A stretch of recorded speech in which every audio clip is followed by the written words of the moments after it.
हाइड्रोकार्बोनेशन of olefin. Olefin में हाइड्रोकार्बोनेशन, olefin को हम एल्केन बोलते हैं। इस रिएक्शन में हम एल्केन के साथ कार्बन डाइऑक्साइड और हाइड्रोजन गैसेस को लेते हैं। इसमें क्या हो गया, ये एल्केन हो गया अपना, और इसमें हाइड्रोजन और कार्बन डाइऑक्साइड को लेते हैं। कैटलिस्ट किसके रूप में लेते हैं हम, रोडियम कॉम्प्लेक्स लेते हैं, ठीक, कैटलिस्ट लेते हैं। तो ये एक एल्डिहाइड का कॉम्प्लेक्स बनता है और कार्बन एक्स्ट्रा निकलता है, ठीक है। तो इसमें एक aldehyde R bond C bond H alkane हो गया, और ये कार्बन एक्स्ट्रा हो गया। कितने कार्बन, 1 2 3, 1 2 3 कार्बन, ठीक है ना।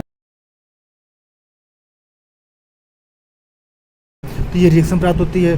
अब इस रिएक्शन में हम हाइड्रोजन और कार्बन कंबाइंड लेते हैं, क्योंकि ये हाइड्रोजन हो गया और ये कार्बन डाइऑक्साइड हो गया, ठीक, वो कार्बन डाइऑक्साइड। इसलिए इसको हम बोलते हैं कार्बनाइलेशन बोलते हैं, ठीक है। इसे हम ऑक्सो प्रोसेस भी बोलते हैं। इसे हम क्या बोलते हैं, ऑक्सो प्रोसेस बोलते हैं। इसलिए क्योंकि इसमें ऑक्सीजन में हाइड्रोकार्बन है, ऑक्सीजन में क्या है, हाइड्रोकार्बन है, ठीक ना। इसलिए इसे हम ऑक्सो प्रोसेस बोलते हैं। इस रिएक्शन को 1938 में बनाया गया था, ठीक है। इस रिएक्शन को 1938 में बनाया गया था। जनरली हमारा प्रोडक्ट चाहिए तो वो हाई टेम्परेचर और हाई प्रेशर पर होता है, ठीक है ना। अगर हमको प्रोडक्ट बनाना है तो उसको हाई टेम्परेचर और हाई प्रेशर पर लेना पड़ता है। हाई टेम्परेचर कितना होगा, 150 डिग्री सेल्सियस से 180 डिग्री से देना पड़ता है, और प्रेशर कितना देना पड़ता है, 200 से 400 डिग्री सेल्सियस देना पड़ता है, ठीक है। जब हम क्रिया कराते हैं हाइड्रोजन और कार्बन डाइऑक्साइड की CO का होल 8 की हाई टेम्परेचर और हाई प्रेशर में क्रिया कराते हैं, तो क्या प्राप्त होता है, 2HCO, CO का होल 4। अब इसका हम डिसएडवांटेज देख लेते हैं इस प्रोसेस में। तो इसमें हाई टेम्परेचर और हाई प्रेशर की ज़रूरत होती है। इसमें 15 ओलेफिन की जनरेट होते हैं। ओलेफिन मतलब वो ओलेफिन है, जनरेट हो पाते हैं, ठीक है। कीटोन से प्रोडक्ट के रूप में होता है। इसमें एल्डिहाइड और एल्कोहल, एल्डिहाइड एल्कोहल में कन्वर्ट, जो एल्डिहाइड अपन निकालते हैं, ये जो निकालते हैं CHO, ये एल्कोहल के रूप में कन्वर्ट हो जाता है। ये प्रोसेस दो प्रकार की होती है, एक एंटी मार्कोनिक ऑफ एडिशन और मार्कोनिक ऑफ एडिशन, ठीक है ना। तो जो एंटी मार्कोनिक ऑफ एडिशन होती है उसको हम लीनियर एल्डिहाइड भी बोलते हैं, और जो मार्कोनिक ऑफ एडिशन होती है उसको ब्रांच एल्डिहाइड भी बोलते हैं। जो हम anti Markovnikov of addition reaction को निकालते हैं, तो ये एल्केन ले लिए, इसमें H2CO ले लिए, तो R बॉन्ड CH, इसमें हाइड्रोजन ये नहीं यहाँ पास आ गया, ठीक है, और CH2CHO। तो ये कौन सी होगी, लीनियर एल्डिहाइड। कितने परसेंट है, 75% है। इसे क्या बोलेंगे, एंटी मार्कोनिक ऑफ एडिशन। इस रिएक्शन में क्या बोलते हैं, एंटी मार्कोनिक ऑफ रिएक्शन, और इसे हम लीनियर एल्डिहाइड भी बोलते हैं। कितना, 75% ये प्राप्त होती है। अभी देखिए, इसे एल्केन ले लिए हम, H2CO की उपस्थित में, कैटलिस्ट की उपस्थित में R बॉन्ड CH, वहाँ यहाँ पास क्या प्राप्त हुआ था पिछली रिएक्शन में मार्कोनिक रिएक्शन में यहाँ पास हाइड्रोजन हुआ था, लेकिन इसमें एंटी मार्कोनिक में यहाँ पास हाइड्रोजन प्राप्त हुआ था, और मार्कोनिक ऑफ में यहाँ पास CHO एल्डिहाइड ग्रुप प्राप्त हो जाएगा, यहाँ पास हाइड्रोजन। और ये क्या है, ब्रांच एल्डिहाइड है। कितने परसेंट है, 25% प्राप्त होता है। इसे क्या बोलते हैं, मार्कोनिक ऑफ एडिशन। अब हम देखते हैं जो हमारे इसमें कैटलिस्ट यूज होता है उसको कैसे निकालते हैं। तो ये रोडियम का हो गया, रोडियम अपन कैटलिस्ट यहाँ पास किसका लिए थे, रोडियम कोबाल्ट रोडियम का कैटलिस्ट लिए थे, ठीक है।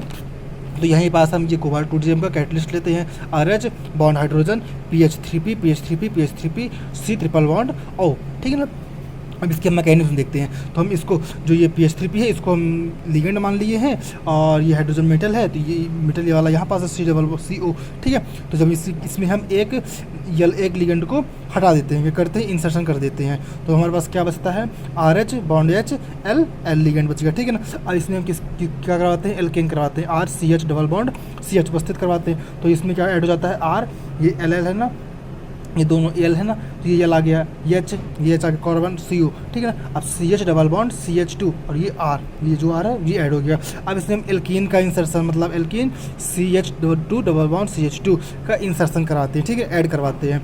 तो RHCO, ये कोबाल्ट नीचे जो था ना, ये ऊपर यहाँ पास आ गया, ये लिगेंड, और CH2 बॉन्ड R, ठीक है। अब इसकी हम फिर इसमें क्या करवाते हैं, CO एक ऐड करवाते हैं, क्या, CO ऐड करवाते हैं। तो CO ऐड करवाए तो ऊपर ऐड हो गया CO, तो लिगेंड यहाँ पास आ गया, लिगेंड यहीं पास था ना, और एक CO ये हो गया, और CH2 बॉन्ड R, और लिगेंड यहाँ पास है। अब इसे हम CO का इंसर्शन कराते हैं, ठीक है ना। अभी यहाँ पास किसका करवाए थे हम, CH2 का इंसर्शन करवाए थे, ठीक है ना। इंसर्शन मतलब ऐड करवाना होता है, तो यहाँ पास CH2 का इंसर्शन करवाए थे।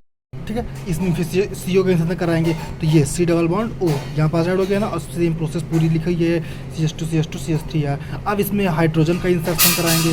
अब यहाँ पास क्या हाइड्रोजन का इंसर्शन करवाएंगे ना, तो यहाँ पास अपना हाइड्रोजन ऐड हो जाएगा, यहाँ पास हाइड्रोजन H2 है ना, तो 2 हाइड्रोजन ऐड हो गए और पूरी सेम प्रोसीजर। अब यहाँ पास हम एलिमिनेशन करा देंगे किसका, जो ये bond CR CH2 C double bond O और एक H का क्या करा देंगे, एलिमिनेशन करा देंगे। तो जब यहाँ से सब हट जाएगा तो कितना बचेगा, रोडियम RL H हाइड्रोजन और ये एक लिगेंड इससे कोबाल्ट। अब यहाँ पास हम एक यल को ऐड कर देंगे तो कितना हो गया, RH हाइड्रोजन लिथियम लिगेंड और यहाँ पास R नहीं, यहाँ पास लिगेंड यल है, ठीक है।